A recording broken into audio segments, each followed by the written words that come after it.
इस कारण पंचम काल में ये अतद्रूप स्थापना का निषेध आया है कि आप किसी पत्थर में, लकड़ी में, पेन में, पेंसिल में प्रभु की स्थापना न करें, तदरूप स्थापना करें। यानी जैसी प्रतिमा होती है मनुष्य आकृति में, उसी प्रकार की प्रतिमा को बना करके उनकी पूजन करें।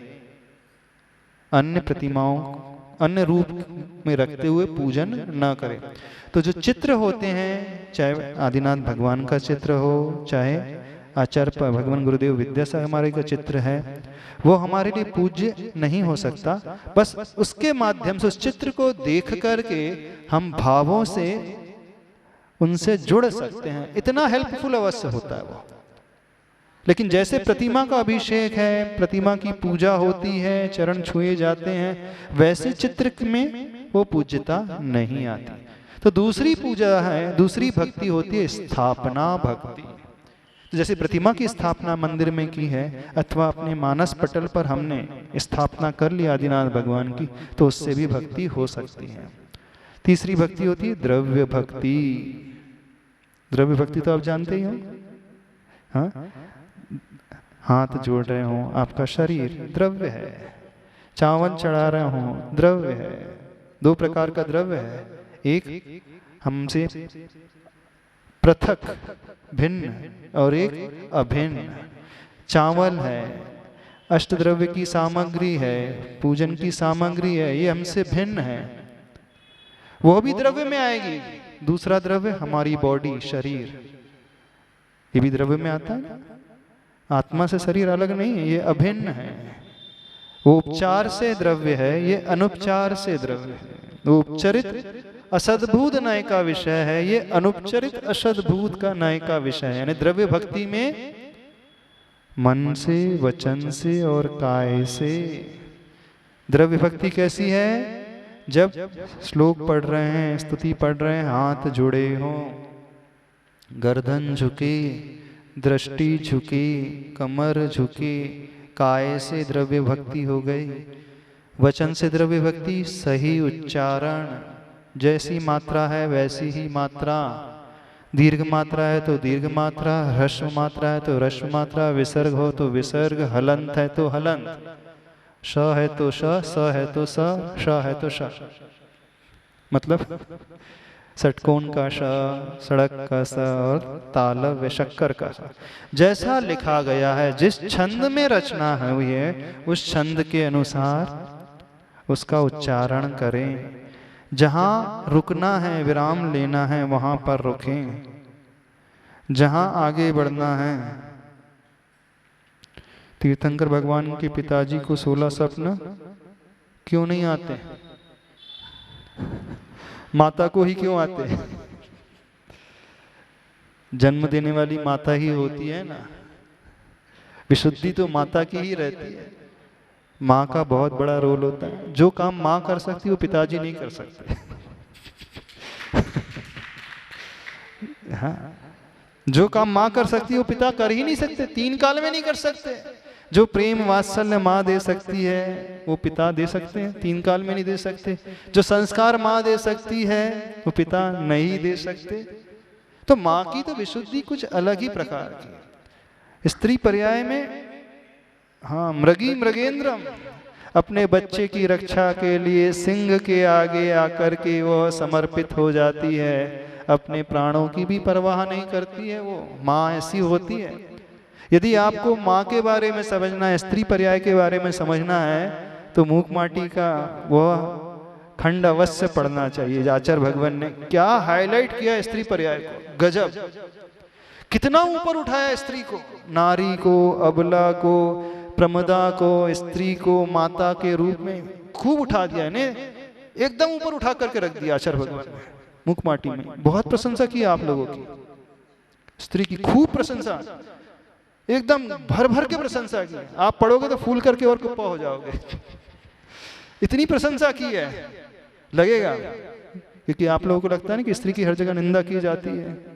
स्त्री पर्याय निकृष्ट पर्याय है, उससे मुक्ति नहीं पा सकते हैं। देखो कैसे निकृष्ट पर्याय हैं, भगवान को छू नहीं सकते, अभिषेक नहीं कर सकते, शांति धारा नहीं कर सकते, सारे कार्य नहीं कर सकते। लेकिन जो आप कर सकते हैं वो पुरुष नहीं कर सकते। आप तीर्थंकर बालक को जन्म दे सकते, वो नहीं दे सकते। आप 16 स्वप्न देखोगे, वो नहीं देखेगा। आपके भीतर ममता रहेगी, पिता के भीतर वो नहीं रहेगी। तो सारा श्रेय तो आपके भीतर है, सबको जाता है। सारा श्रेय स्त्री पर्याय को जाता है। स्त्री ना हो तो संसार आगे ना बढ़े। बढ़ सकता है संसार आगे? हाँ, नहीं बढ़ सकता है। स्त्री ना हो तो संसार आगे ना बढ़े, इसके दो अर्थ हैं। क्योंकि स्त्री के माध्यम से ही बच्चे का जन्म होता है, तभी संसार आगे बढ़ता है। और स्त्री के माध्यम से ही संसार आगे बढ़ता है, कर्म बंद होते हैं। विषय कषाय में उलझता है वो। तो स्त्री ना हो तो संसार आगे ना बढ़े, स्त्री ना हो तो ये चक्र आगे। हाँ, संसार चक्र, उत्पत्ति वाला बालक क्या अथवा स्त्री के कारण। संसार में विष बेल नारी तज गए जो योगीश्वर है। तो स्त्री जो है संसार बढ़ाने में सबसे साक्षात प्रमुख कारण होती है। तीर्थंकर को जन्म देने में भी और कर्म चक्र को भी बढ़ाने में होती है ना। Multitask, multi talented, multitask quality रखती है मेरी स्त्री। रखती तो है, मानना तो पड़ेगा। अब आप देखो, आप संसार बढ़ा रहे हो कि घटा रहे हो, अपना भी और दूसरों का भी। किसमें निमित्त बन रहे हो? बढ़ाने में, घटाने में। तीर्थंकर की माता बनना। तो हम कह रहे थे भक्ति नाम से, स्थापना से, द्रव्य से। तो द्रव्य भक्ति कैसे होगी? शरीर से। ये द्रव्य अभिन्न द्रव्य, हमारी आत्मा से जुदा नहीं हो सकता शरीर। चावल आपसे पृथक है, भिन्न है। अष्टद्रव्य की सामग्री आपसे भिन्न है, वो द्रव्य एकदम पृथक द्रव्य हुआ। लेकिन शरीर अभिन्न द्रव्य है। तो शरीर से एक भक्ति होती है जब आप पूजा करते हैं, अष्टद्रव्य की सामग्री चढ़ा करके, अच्छे से अच्छा उत्तम द्रव्य चढ़ा करके, उत्तम क्वालिटी के पुष्प आदि, चावल आदि चढ़ा करके। दूसरा द्रव्य जो अभिन्न द्रव्य, शरीर। शरीर के माध्यम से भक्ति, हाथ जोड़ करके। ऐसे नहीं जोड़ा करो। कैसे जोड़ा करो? जैसे बादाम होता है ना, बादाम का शेप, वैसे इस प्रकार से। और कमर झुका करके, गर्दन झुका करके, दृष्टि झुका करके, सिर झुका करके, अकड़ करके नहीं। कई लोग अकड़ करके नमोस्तु करते हैं। भगवान को भी, महाराज जी को भी खड़े खड़े नमोस्तु महाराज, खड़े रहेंगे। कोई भी लचीलापन उनमें नहीं आता। गर्दन भी ऐसी है, नमोस्तु, देख नमोस्तु महाराज। ऐसे नहीं भक्ति होती है। पंच एकदम झुक करके, जितना झुकोगे उतना ही पाओगे। दूसरा द्रव्य हुआ वचन, शब्द। ये शब्द भी द्रव्य है जो हम उच्चारण कर रहे हैं, कह रहे हैं, पाठ पढ़ रहे हैं, श्लोक पढ़ रहे हैं, ये भी द्रव्य है। तो स्पष्ट उच्चारण, सही उच्चारण। एक होता है व्यक्ति स्पष्ट उच्चारण कर रहा है लेकिन सही नहीं करता है। दूसरा है सही उच्चारण कर रहा है लेकिन मंद, बहुत मंद गति ध्वनि से। तो ध्वनि भी पर्याप्त मात्रा में हो, स्पष्ट हो, सही उच्चारण। तीसरा द्रव्य है हमारा द्रव्य मन, पौद्गलिक, अष्टपंखुड़ी के आकार का, कमल के आकार का, जो हृदय में मध्य में विराजमान रहता है, वो भी द्रव्य है। ये द्रव्य मन, द्रव्य मन, द्रव्य वचन और द्रव्य काय, और जो द्रव्य सामग्री आप चढ़ाते हो। तो ये भक्ति द्रव्य भक्ति कहलाएगी। नाम, स्थापना, द्रव्य। फिर चौथी भक्ति हो गई क्षेत्र भक्ति। जिस क्षेत्र में बैठ करके भक्ति कर रहे हो वो क्षेत्र भी पवित्र हो, अथवा उस क्षेत्र की भक्ति सिद्ध क्षेत्र, अतिशय क्षेत्र, जहां से प्रभु निर्वाण को प्राप्त हुए। जिस जिनालय में बैठ करके, शुद्ध स्थान में बैठ करके, वो स्थान भी शुद्ध होना चाहिए।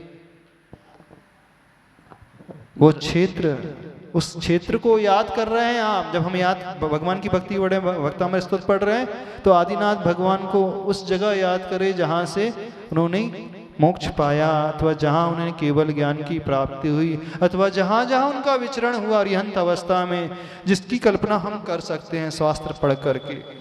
द्रव्य भक्ति में मन को क्यों नहीं लिया? हाँ, मन, वचन और काय। हाँ, तो आपने काय तो बता दिया, वचन भी बता दिया, मन को नहीं लिया। द्रव्य मन, हाँ द्रव्य मन है ना। कैसे लेंगे? कैसे मतलब द्रव्य मन की भक्ति कैसे करेंगे? अच्छा, द्रव्य मन की भक्ति कैसे होगी? द्रव्य मन तो अभी दिखता नहीं है। भाव मन, भाव हमें समझ में आ रहे हैं, द्रव्य मन पकड़ में नहीं आता। दो मत है उसमें, जैसे ही भाव होते हैं वहां पर उस स्थान में द्रव्य मन की रचना हो जाती है। आचार्य अकलंक देव राजवार्तिक में कहते हैं। अथवा द्रव्य बृहद द्रव्य संग्रह की टीका में हृदय में अष्ट पंखुड़ी के आकार का द्रव्य मन होता है, ये रचना। तो द्रव्य मन मतलब सोच जो अपन पैदा कर रहे हैं उससे पूर्व की वो अवस्था, वो बहुत सूक्ष्म पकड़ाई में नहीं आएगी। हाँ, विचार तो हम पकड़ सकते हैं, भावों को तो हम पकड़ सकते हैं, वो भावों में आएगा जहां तक हम समझ रहे हैं। द्रव्य मन ऐसे लेना। द्रव्य भक्ति होगी क्षेत्र भक्ति। क्षेत्र भक्ति उन प्रभु को उस क्षेत्र में स्मरण करें, अथवा जिस क्षेत्र में हम भक्ति कर रहे हैं, पाठ कर रहे हैं मंदिर में, उस क्षेत्र में बैठ करके। एक चीज और बता दें, हाँ तीर्थ क्षेत्रों की यात्रा भी है। एक ही क्षेत्र में बैठ करके, एक ही स्थान में बैठ करके करोगे तो उसका और भी अधिक लाभ होगा। द्रव्य मन, द्रव्य भक्ति में एक चीज और छूट गई। जिन वस्त्रों को आप पहन करके आते हो वह भी शुद्ध होना चाहिए, उससे भी भाव में शुद्धता बढ़ती है। जैसे पुरुष वर्ग की पूजा की, अभिषेक की, शांति धारा के वस्त्र अलग होते हैं ना। अच्छा, कितने महिला वर्ग के मंदिर में जब पूजा करने के लिए आते हैं तो उनके वस्त्र शुद्ध होते अलग होते हैं। जिन्हें आप मंदिर में पहन करके आते हैं उन्हें अन्य पार्टीज में नहीं पहनते हैं, भोजन करते समय नहीं पहनते हैं, किचन में नहीं पहनते हैं, सिर्फ मंदिर में ही पहनते हैं। कितनी महिलाएं ऐसी हैं जिन वस्त्रों को पहन करके आप मंदिर में आते हो, पूजन करते हो, पाठ कर रहे हो, भक्ति कर रहे हो, सामायिक कर रहे हो, वे वस्त्र सिर्फ मंदिर में ही प्रयोग में होंगे। जैसे ही घर जाएंगे आप उसे चेंज कर लेंगे, दूसरे वस्त्र पहनने के पश्चात घर के अन्य सारे कार्य करेंगे। ऐसा है। पुरुष वर्ग क्या करता है, धोती दुपट्टा पहन करके आता है, फिर यहाँ से जाता है, धोती दुपट्टे को बदल करके दूसरे वस्त्र पहन लेता है। तो महिला वर्ग में ऐसा है? यहाँ पर नहीं है, एक ही हाथ खड़ा हो रहा है बस। उन वस्त्रों को यदि सिर्फ मंदिर में ही प्रयोग करोगे तो वस्त्र भी एनर्जेटिक हो जाते हैं, वस्त्र भी ऊर्जा से भरे हुए होते हैं। तो स्त्री वर्ग से कहना है, महिला वर्ग से कहना है, आप लोग जो है ऐसे पूजा की साड़ियां अलग निकाल करके रखो, उसे सिर्फ मंदिर में ही पहनोगे, मंदिर के अलावा घर के अन्य कार्यों में उपयोग में नहीं लाओगे। भोजन बनाने में नहीं, भोजन करने में नहीं, अन्य जगह जाने में नहीं, सिर्फ घर से पहन करके आना, उसी से पूजा करना, जाकर के पहले चेंज करना, फिर बाद में अन्य सारे कार्य। वो वस्त्र आपको अच्छे सिद्ध हो जाएंगे, वस्त्र भी पॉजिटिव एनर्जी से भरे हुए रहेंगे।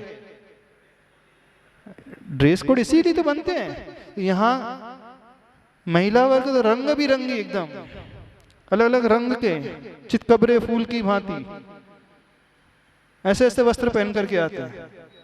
देखो, एक जैसी यूनिफॉर्म होती है तो सारे पूजा करने वालों को कितने भाव अच्छे लगते हैं। पुरुष वर्ग एक जैसी यूनिफॉर्म में, तो यहाँ महिला वर्ग कोई ड्रेस कोड नहीं है। पूजन की तो बनाओ ना। हाँ, आप तो हथकरघा के वस्त्र बना लो। मंदिर में मात्र हथकरघा के शुद्ध सात्विक वस्त्र ही पहन के, अहिंसक वस्त्र ही पहन करके आओगे।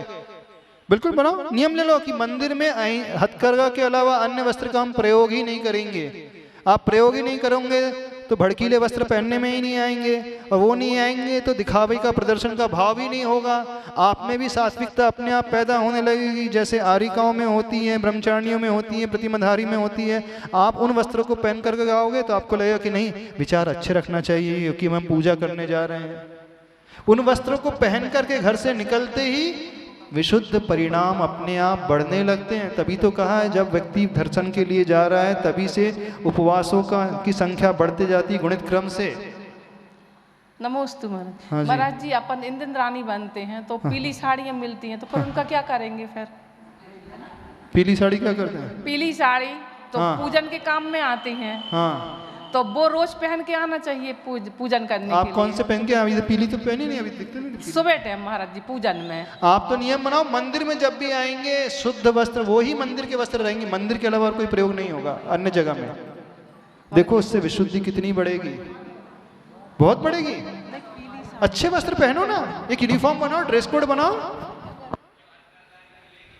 हाँ, शिविर में सबको हथकरघा के वस्त्र मिलेंगे, सारी महिलाओं को, सारी महिला वर्ग को, सारी बालिकाओं को हथकरघा के वस्त्र मिलेंगे। अपना अपना पेमेंट देना और हथकरघा के वस्त्र लेना है सबको। हाँ, तो नियम बना सकते हैं, यहाँ की महिला वर्ग नियम बना सकती हैं। मंदिर में पूजा करने के लिए जब आएंगे तो हथकरघा के वस्त्र पहन करके आएंगे। ये द्रव्य शुद्धि होती है, द्रव्य भक्ति के अंतर्गत आता है। सुनो ध्यान से, उस द्रव्य के माध्यम से भावों की शुद्धि में बहुत हेल्प मिलती है। जैसे उत्कृष्ट क्वालिटी के बर्तन रहेंगे, चांदी के बर्तन रहेंगे तो भाव अच्छे रहेंगे कि नहीं? उत्कृष्ट क्वालिटी के चावल रहेंगे, सामग्री रहेगी तो भाव अच्छे पैदा होते कि नहीं होते? बिल्कुल अच्छे पैदा होते। नहीं तो क्या आवश्यकता थी उसने गजबोती चढ़ा करके वो नियम लिया था रोज दर्शन करने का? किसने लिया था? सुलोचना ने, मनोरमा ने। मनोरमा का नियम था प्रतिदिन जब तक गजमोती नहीं चढ़ाऊंगी तब तक भोजन नहीं ग्रहण करूंगी। हाँ, जो भी है, मनोवती, मनोरमा, जो भी XYZ, हमें तो काम से मतलब रखना, फल गिनना, नाम कुछ भी हो सकता है। नहीं, उत्कृष्ट क्वालिटी का द्रव्य तो आप भी तो चढ़ाना सीखो। सिर्फ पार्टी में उत्कृष्ट क्वालिटी के द्रव्य यूज करोगे, महंगे वाले। यहाँ पर अच्छे सात्विक वस्त्र पहन करके आया कर, बना सकते हो नियम यहाँ की महिला वर्ग? कोशिश करेंगे, इसके लिए मीटिंग करना पड़ेगा। वाह, समझो इसको। तो द्रव्य शुद्धि हो गई, क्षेत्र शुद्धि हो गई। एक चीज और हम कह रहे थे, एक विशेष क्षेत्र बना करके वहीं भक्ति किया करो, उसका प्रभाव। क्षेत्र भी सिद्ध कर लो अपना। उस क्षेत्र में बैठ करके मैं रोज पूजन करूंगा, रोज पूजन करूंगी। इसी की तो लड़ाई है कि ये टेबल मेरी, कुर्सी मेरी, स्थान मेरा। नहीं, पास में नहीं, अब तो दूर बना कर बैठ के करो। ये नियम ले लो, जैसे ही इस क्षेत्र में मैं कदम रखूंगा, इस क्षेत्र में कदम रखते ही मन से, वचन से और काय से किसी भी प्रकार के गलत कार्य को नहीं करूंगा। मन से भी पाप नहीं करूंगा, वचनों से भी नहीं, काय से भी नहीं। यानी ना आर्त ध्यान की बातें, ना रौद्र ध्यान की बातें। यहाँ पर कदम रखते ही सिवाय धर्म ध्यान के और कुछ नहीं। क्षेत्र सिद्ध हो जाएगा आपको। उस क्षेत्र में बैठ करके आप कुछ भी बोलोगे सिद्ध हो जाएगा, वचन सिद्धि हो जाएगी। पर नियम बनाओ, इस क्षेत्र में आकर के मैं किसी भी प्रकार का गलत नहीं करूंगा, मन से नहीं, वचन से नहीं, तन से नहीं, कुछ नहीं। क्षेत्र शुद्धि। काल से भक्ति कैसे होती है? एक काल निर्धारित करो, अथवा उन भगवान का जो मोक्ष काल था, केवल ज्ञान का काल था, वो दिन था, उसको याद करते हुए उस समय में नियम ले लें, हम घर गृहस्थी के कोई काम नहीं करेंगे। 15 मिनट जितना समय आपको भक्तामर पढ़ने में लगता है, मान लीजिए आपने निर्धारित कर लिया 7 से 7:30 सवेरे, अथवा 8 से 8:15, वॉटेवर। इस 15 मिनट में मैं घर गृहस्थी के कोई कार्य नहीं करूंगी। ना भोजन करेंगे, ना स्नान करेंगे, ना कपड़े धोएंगे, ना भोजन बनाएंगे। जिसमें षटकर्म की षटकाय की जीवों की हिंसा होती है उस काल में, तो आपको काल सिद्धि हो जाएगी। है ना? उस टाइम पे आप जो कुछ बोलोगे वो करके रहेगा, वो आपके मुख से जो शब्द निकल जाएंगे वो हो जाएगा। क्यों? क्योंकि आपने उस काल को रिजर्व कर लिया सिर्फ धर्म ध्यान के लिए। 24 घंटे में आप धर्म ध्यान कम करते हैं, लेकिन आपका नियम क्या होगा? 7 से 7:30 अथवा 7 से 7:15, वॉटेवर, यह कार्य मैं सिर्फ धर्म ध्यान में बिताऊंगा। यह काल, ना टीवी देखना है, ना उस समय ना मोबाइल का उपयोग करना है, ना घर गृहस्थी के कार्य करना है, ना खाना है, ना खिलाना है। 15 मिनट के लिए सिर्फ धर्म, 15 मिनट के लिए सिर्फ भक्तामर पढ़ना है और कुछ नहीं। चाहे दुनिया इधर से उधर हो जाए, इस टाइम पे हम भक्तामर ही पढ़ेंगे और कोई काम नहीं करेंगे। ये नियम है, ये दृढ़ता है, तो आपको काल सिद्धि हो जाएगी। करके देखो, आप आजमा कर 6 महीने तक लगातार करके देखो, वचन सिद्धि हो जाएगी आप। कहीं गए गाड़ी में बैठे हैं तो फिर तब भी कर सकते हैं 15 मिनट बैठे बैठे गाड़ी में। 15 मिनट और कोई कार्य घर गृहस्थी के नहीं होंगे, इधर उधर की बातें नहीं होंगी, विकथाएं नहीं होंगी, इधर उधर के शब्दों का उच्चारण नहीं होगा। उस टाइम पीरियड में 15 मिनट में सिर्फ और सिर्फ भक्तामर। नहीं 7 नहीं, आपको 5 बजे करना तो 5 बजे निर्धारित कर लो, सवेरे 4:30 बजे करना 4:30 से 4:45 तक कर लो, जिनका जिस समय आप फ्री रहते हैं, जिस समय आपको अन्य कोई काम नहीं करना पड़ता है। जिनका सामायिक का नियम रहता है और वो उस टाइम ट्रेन में हैं, तो क्या वो सामायिक ट्रेन में करें और वो मान्य है? आचार्य भगवान कहते हैं नहीं मान्य है, आचार्य श्री कहते हैं नहीं मान्य है।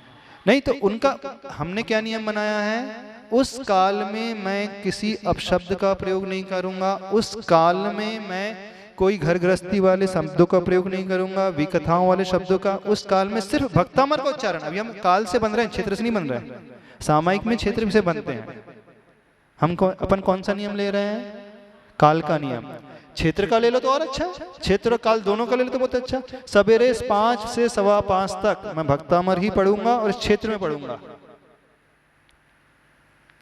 उस टाइम में उस क्षेत्र में अन्य कोई संसार के कार्य नहीं होंगे।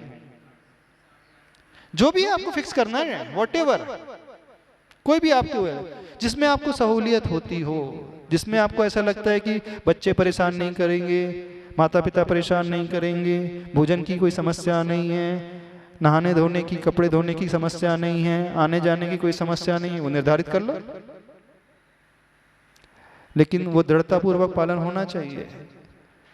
सूर्य इधर से उधर हो जाए, पूर्व से पश्चिम हो जाए, लेकिन नियम नहीं टूटना चाहिए, तो सिद्ध होगा। चाहे आप बीमार हो, बीमारी के समय में भी आप ऐसे वैसे शब्दों का प्रयोग नहीं करोगे। कर सकते हो 15 मिनट, चलो 10 मिनट कर लो, एक निर्धारण तो करो, चलो 5 मिनट कर लो, कुछ भी कर लो, शुरुआत तो करो। 10 मिनट सही, 10 मिनट 5 से 5:10 तक हम सिर्फ भक्तामर पढ़ेंगे, अथवा एक ही श्लोक पढ़ेंगे, चलो 2 श्लोक पढ़ेंगे, 5 श्लोक पढ़ेंगे, वो भी नहीं तो 5 मिनट का नियम ले लो, 5 मिनट में। और यदि उस समय आपकी मृत्यु हुई तो नियम से स्वर्ग जाओगे। उस 5 मिनट के काल में यदि आयु बंधेगी तो नियम से शुभायु बंधेगी। क्यों? क्योंकि आप नियम के पक्के हैं, आप दृढ़ संकल्पित हो गए, आपके भीतर दृढ़ता आ गई है। आपने ये ठान लिया यदि मृत्यु भी आएगी, कोई मुझसे कहेगा कि ये बोलो, नहीं, मेरा नियम है इस 5 मिनट में, इस 10 मिनट में मुझे नहीं बोलना कुछ भी, सिर्फ भक्तामर का वो श्लोक बोलना है तो भक्तामर के कुछ श्लोक बोलना है तो पूरा भक्तामर बोलना, जो भी है, जितने में आपकी अनुकूलता हो। समझ लो, परख लो कितना समय लगता है, कितना समय हमें मिल सकता है, लेकिन रहेगा वो लाइफ टाइम का नियम, ऐसा नहीं थोड़े दिन का, फिर अपन 5 मिनट अभी सरकार ले, अपन ठंडी में उसे और ऊपर उठा लें, गर्मी में और नहीं, सोच कर समझ कर के तब अतिशय होते हैं, चमत्कार तब घटित होते हैं। एक मछली के त्याग से कल्याण हो गया था। हाँ, सारी मछली को नहीं त्यागा था उसने, एक मछली को, लेकिन मरने के लिए तैयार हो गया था। यदि आप अपने नियम के लिए मरने को तैयार हो तो सिद्धि हो जाएगी। कर सकते हो? समझ में आ रही है हमारी बात? नहीं समझ में आ रही? काल के अनुसार भक्ति कैसे होती है, क्षेत्र के अनुसार भक्ति, तो द्रव्य, क्षेत्र, काल, फिर अंतिम जो है 6वें नंबर का तरीका है भाव भक्ति। क्या? नाम भक्ति, स्थापना भक्ति, द्रव्य भक्ति, क्षेत्र भक्ति, काल भक्ति, और अंतिम में 6वें नंबर की भाव भक्ति। ये सबसे इंपॉर्टेंट। बाकी 5 जो हैं उसके लिए सहयोगी। जैसे खेत में बाड़ी लगाई जाती है, किस लिए लगाई जाती है बाड़ी? फसल की रक्षा के लिए, है ना। कटीले तार लगाए जाते हैं ताकि पशु उसमें प्रवेश ना कर सके, फसल ना खा सके। तो ये 5 जो हैं, नाम, स्थापना, द्रव्य, क्षेत्र और काल, बाड़ी की भांति है। मेन जो है फसल क्या है? भाव। तो ये पांचों हमारे लिए उत्तम क्वालिटी के भाव बनाने में सहयोगी होंगे। अल्टीमेट एम क्या है हमारा? भाव भक्ति। मेन उद्देश्य क्या है? भाव से सहित होकर, भाव से युक्त होकर के भक्ति करना है। जो हम पढ़ रहे हैं उसमें हमारे भाव पैदा हों। ये कब होंगे? जब हम पांचों को बहुत अच्छे से अलाइन करेंगे। फिर चमत्कार देखना आप अपने जीवन में, भाव अपने आप फिर पैदा होने लगेंगे, क्योंकि आप बनते चले आ रहे हैं नियमों से, आप अशुभ से बचते चले जा रहे हैं। आपने संकल्प लिया है इस 10 मिनट में मैं बच्चे के बारे में सोचूंगा भी नहीं, सोचूंगी भी नहीं। आपने इन 10 मिनट में आर्त ध्यान और रौद्र ध्यान के विचारों को भी त्यागा है, निंदा बुराई के विचारों को भी त्यागा है, अपशब्दों को भी त्यागा है, इधर उधर शब्दों को कथन करने को भी त्यागा है। सिर्फ और सिर्फ प्रभु के बोल और कुछ नहीं, भक्तामर के शब्द और कुछ नहीं। तो आपने ऑटोमेटिकली अपने आप को उन सभी फैक्टर से बचा लिया जिससे भाव बिगड़ते थे। शिकायत ये रहती ना, भाव नहीं लगते पढ़ते समय, मन नहीं लगता ना, ये शिकायत रहती ना। पढ़ते तो हैं हम भक्तामर स्तोत्र, लेकिन मन नहीं लगता है। मन जो है भटक जाता है, मन दुकान में चला जाता है, भोजन में चला जाता है, बच्चों में चला जाता है, इधर उधर के काम में चला जाता है। ये शिकायत है ना। जब आप पांचों को व्यवस्थित कर लोगे तो बहुत इजीली भाव लग जाएंगे। बहुत बड़ा कार्य है, बहुत अच्छा तरीका बता रहे हैं, करो, इसको प्रयोग करके देखो अपनी जिंदगी में, कर सकते हैं। आचार्य भगवान ने ऐसे ही नहीं रखे 6 प्रकार के भेद, ऐसे ही नहीं बनाए, इसके पीछे लॉजिक है। लेकिन व्यक्ति इस ओर ध्यान ही नहीं देता। देते हो ध्यान का? कभी आप लोगों ने ध्यान दिया? नहीं दिया, किसी ने नहीं दिया। आपको हमारी सुना ही पहली बार सुना है। 6 प्रकार से भक्ति होती पहली बार सुना है? नहीं, किसी ने तो, जो स्वाध्यायशील है उन्होंने तो पढ़ा होगा। नाम, स्थापना, द्रव्य, क्षेत्र, काल और भाव सुना? उसमें 4 निक्षेप क्या है? नाम, स्थापना, द्रव्य, उसमें 6 भेद नहीं आए। नाम, स्थापना, द्रव्य, भाव, तस्तन्यासः, क्षेत्र और काल उसमें छूट गया है। तो क्या समझ में आया? कुछ समझ में आया? नहीं। हमारा इतनी देर से कहना कुछ समझ में आ रहा? असर डाल रहा नहीं डाल रहा कि समय हो गया, खत्म करो महाराज जी, हो गया, बहुत अच्छा। हमारे महाराज जी बहुत अच्छा बताया आपने। करना क्या है? करना तो वही जो हम करते आ रहे हैं। हाँ करना तो वही जो आप करते आ रहे हैं, उसमें तो आप बदलोगे नहीं, बदलोगे। तो इन 6 तरीकों को याद रखना, बड़े गजब के तरीके हैं। इनसे हमारे भाव बहुत निर्मल बन जाएंगे। हाँ, तो इस श्लोक में आचार्य भगवान क्या कह रहे हैं? हाँ जी, माइक से बोलो। नाम त्वाम अव्ययम नमोस्तु महाराज जी। हाँ। महाराज जी, क्षेत्र में क्या कोई चटाई वगैरह आएगी क्या, कि चटाई बिछा के उसी चटाई पे बैठ के करेंगे? चटाई से मतलब नहीं, उस प्लेस से मतलब है उस क्षेत्र में रह करके हम किसी प्रकार के दुर्भाव को पैदा नहीं करेंगे, राग और द्वेष के भाव को पैदा नहीं करेंगे, संक्लेश के भाव को पैदा नहीं करेंगे। सपोज 3 बाय 3 का एरिया आपने बांध दिया जहां बैठने में आपको सहूलियत होती है। कितना स्पेस लगता है जनरली? 2 बाय 2 का लगता है, 4 स्क्वायर फीट, अथवा थोड़ा और बड़ा होगा, कोई ज़्यादा फैला होगा तो 6 स्क्वायर फीट मान लो।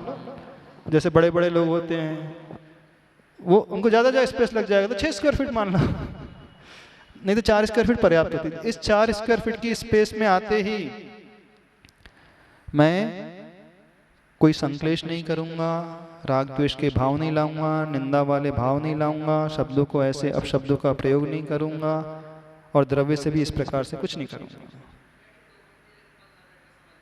हाँ, जिस समय में हमें अनुकूलता है वो बांध ला महाराज जी। क्योंकि आप शुरुआत थोड़े से करोगे तो फिर बहुत अच्छा है। अब हम कहें कि 1 घंटा का ले लो तो 1 घंटा में तो हो ही नहीं सकता, मन तुरंत भटक करके इधर उधर चला जाएगा। 10 मिनट 15 मिनट जितना आपको अनुकूल होता हो, ये 10 मिनट आपकी जिंदगी के, प्रतिदिन के 10 मिनट आपकी जिंदगी के सबसे अमूल्य है। यानी कैसा हो जाएगा वो व्यक्ति? रत्नकरंडक श्रावकाचार में श्रावक के लिए मुनि की भांति वो हो जाता है, ऐसी उपमा दी है। जब प्रतिमाधारी श्रावक हो जाता है ना, दिग्व्रत देशव्रत ले लेता है, तो उसके लिए मुनिवत की उपमा दी है, मुनि की भांति। गृहस्थो मोक्ष मार्गस्थ हो जाता है। गृहस्थ होते हुए क्यों मुनि की भांति हो जाता है? उसने परिग्रह का प्रमाण कर लिया है, इसके बाहर मैं नहीं जाऊंगा, तो इसके बाहर, उस सीमा के बाहर उसका समस्त त्याग हो जाता है। कैसा त्याग हो जाता है? जैसे मुनि महाराज का सबका त्याग हो जाता है ना, उस मर्यादा के बाहर उसका सबका त्याग हो जाता है। तो आपने काल की मर्यादा बांध दी। इस काल के बाहर 5 से 5-10 के पीरियड में मैं सब कुछ अच्छा ही करूंगा, धर्म में ही अपने आप को बिताऊंगा, पाप का कोई विचार भी नहीं लाऊंगा। तो यही तो मुनि महाराज करते हैं, समस्त पापों के त्यागी हो जाते हैं वो। हिंसा, झूठ, चोरी, कुशील, परिग्रह। तो आपने 10 मिनट के लिए 5 ही पापों को मन से, वचन से, काय से, कृत से, कार्य से, अनुमोदना से त्याग दिया। तो आप 10 मिनट के लिए कैसे हो गए? उस मुनि की भांति हो गए। परिणामों की अपेक्षा कह रहे हैं, सैद्धांतिक की अपेक्षा नहीं होगा वो। कषाय तो वही अप्रत्याख्यान अथवा प्रत्याख्यान वर्ण रहेगी उसका उदय, संजलन का उदय नहीं आएगा। लेकिन चूंकि आपने 10 मिनट के टाइम पीरियड के लिए क्या नियम ले लिया, इन 10 मिनट में मैं कोई भी पाप नहीं करूंगा, समस्त पापों का मन वचन काय से त्याग करता हूं। तो मुनि महाराज भी तो यही करते हैं, वो जीवन भर के लिए त्याग कर देते हैं। आपने 24 घंटे में से 10 मिनट फिक्स कर लिए, तो वो 10 मिनट आपके जीवन के सबसे अमूल्य 10 मिनट कहलाएंगे। उस समय जो आपको कर्म बंधेगा, उत्कृष्ट क्वालिटी का पुण्य बंधेगा। नियम से मान करके चलना, उस समय उत्कृष्ट क्वालिटी का ही पुण्य बंधेगा। उस समय पाप का आसरा बहुत कम रहेगा, पुण्य का आसरा अधिक रहेगा। आयु भी बंधेगी, शुभ आयु ही बंधेगी। मरण भी होगा, अच्छा मरण होगा उस समय, क्योंकि जैसे मरण होते समय परिणाम अच्छे थे, अच्छा मरण होगा, सब कुछ अच्छा रहेगा। तो वो 10 मिनट आपके लिए सिद्धि के समय हो जाएंगे, और उस समय फिर आप भक्ति करोगे, साथ ही शय पुण्य कर्म का आश्रय, निर्जरा भी कई गुना अधिक होगी। हाँ जी, नमोस्तु महाराज। जैसे चैत्यालय है, हाँ। तो चैत्यालय में बैठ के हम 15-20 मिनट वो को कर सकते वहाँ। हाँ, जहाँ आपको चैत्यालय में अनुकूलता है तो वहाँ कर सकते हैं। घर के कमरे में अनुकूलता है, जहाँ आप ध्यान करते हैं, सामायिक करते हैं, स्वाध्याय करते हैं, तो वहाँ हो सकता है। मंदिर के किसी कोने में, तो जहाँ आपको अनुकूलता है वहाँ कर सकते हैं, कहीं भी कर सकते हैं, आपके ऊपर आधारित है। महाराज जी आपसे नियम ले रहे, हाँ। 10 मिनट के लिए, और पूजा के लिए हाथ करका के साड़ी पहन के 16 को पहन के पूजा करें। हाँ, बहुत अच्छा, बहुत बढ़िया। हाँ, 16 के वस्त्र पहन के, जैसे आहार में आप 16 के वस्त्र का प्रयोग करते हो ना, शुद्धि के वस्त्र का, ऐसे पूजा में भी शुद्धि के वस्त्र का प्रयोग किया करो। ये द्रव्य शुद्धि कहलाती है। शुद्धि तो होती है 16 वाली शुद्धि, अलग भाव होते हैं। हाँ, आपके तो आयरन की हुए भी शुद्धि वाले माने जाते हैं, फ्रेश निकले भी शुद्धि वाले माने जाते हैं, प्रेस किए हुए रखे अलमारी में शुद्धि वाले माने। जैसे दिल्ली का 16 है ना, वैसे 16 लगा। दिल्ली में क्या प्रेस किया हुआ नया साड़ी आई है तो 16 वाली हो गई, यहाँ भी ऐसी होने लगा। हाँ, चलो बोलो महाराज जी। क्षेत्र को कैसे बांध सकते हैं, क्योंकि क्षेत्र को कैसे बांध सकते हैं? बाहर आ जाना भी होता है, तो उस टाइम में बाहर नहीं जाओगे आप, ध्यान रखना। जैसे मान लो कोई अभी यहाँ पे है और कुछ जबलपुर जाके रहने लगे, तो फिर तो वो तो उसका नियम ही नहीं। तो आपका नियम है, यदि मैं इस क्षेत्र में एंटर करूंगा तो यहाँ पाप नहीं करूंगा। यदि कोई हाँ, तो आपने एक क्षेत्र निर्धारित कर लिया जहां आपको जीवन गुजारना है, उस क्षेत्र में, उस कमरे में। तो अपने क्षेत्र का ले सकते हैं, काल का ले सकते हैं, द्रव्य का ले सकते हैं, भाव का ले सकते हैं, सबका ले सकते हैं। जितनी अनुकूलता नई क्षेत्र का बनता है तो काल का बना लो, क्या जाता है। काल का तो बना ही सकते हैं, आप कहीं पर भी रहो। उस टाइम पीरियड में हम नहीं करेंगे पाप, मन से भी नहीं करेंगे, वचन से भी नहीं करेंगे, तन से भी नहीं करेंगे, कृत से भी नहीं, कार्य से भी नहीं, अनुमोदना से भी नहीं। तो वो सिद्ध हो जाएगा आपको काल। फिर उस काल में बैठ करके आप नमोकार मंत्र पढ़ो, उस काल में बैठ करके आप सामायिक करो, अथवा उस काल में बैठ करके भक्तामर स्तोत्र का पाठ करो, कई गुना ज्यादा फल देने वाला होगा। क्यों अधिक फल मिलेगा? क्योंकि आपने समस्त पापों का त्याग उस समय कर दिया। तो आप बिल्कुल महाव्रताय प्रकल्प्यन्ते जो आता है सत्यनारायण श्रावकाच में, महाव्रत की कल्पना उसमें हो जाती है। महाव्रती बन जाएगा उतनी देर के लिए, वो उस भांति ही बन जाएगा। पूरा तो नहीं है, जितना परिग्रह सीमित है उसको छोड़ करके समस्त का त्याग कर दिया उसने, तो उसका इतना बड़ा पुण्य, तो काल हो जाता है। जिसकी यदि शक्ति है तो क्षेत्र का भी बांध ले, वो द्रव्य की भी बांध ले, शक्ति के अनुसार। शुरुआत 5 मिनट से करो, यदि शक्ति अधिक है तो आधा घंटे का बांध लो, जैसा आपके अनुकूलता बैठे। प्रारंभिक अवस्था में कम से करो, यदि होने लगे तो उसको बढ़ाते चले जाओ। यही तो अणुव्रत कहलाते हैं। और क्या कहलाते हैं अणुव्रत? इन तरीकों को समझो तो भक्ति कैसे फलती है। हमारे हाथ में बहुत कुछ इजीली करने के लिए बहुत सारी क्रियाएं होती हैं, ज़्यादा कुछ त्यागे बिना भी हम कर सकते हैं, बस थोड़ा सा दिमाग लगाने की आवश्यकता है। थोड़ा दिमाग का प्रयोग किया करो। कर सकते हो? कर लोगे? ऐसा करो, अभी कुछ दिन का अभ्यास करके देखो, पहले 1 महीने के लिए प्रैक्टिस करके देखो कोई टाइम का, फिर उसके बाद नियम ले लेना। तो ये नाम भक्ति होती है, स्थापना, द्रव्य, क्षेत्र भक्ति, काल भक्ति और भाव भक्ति होती है। समय आपका हो गया।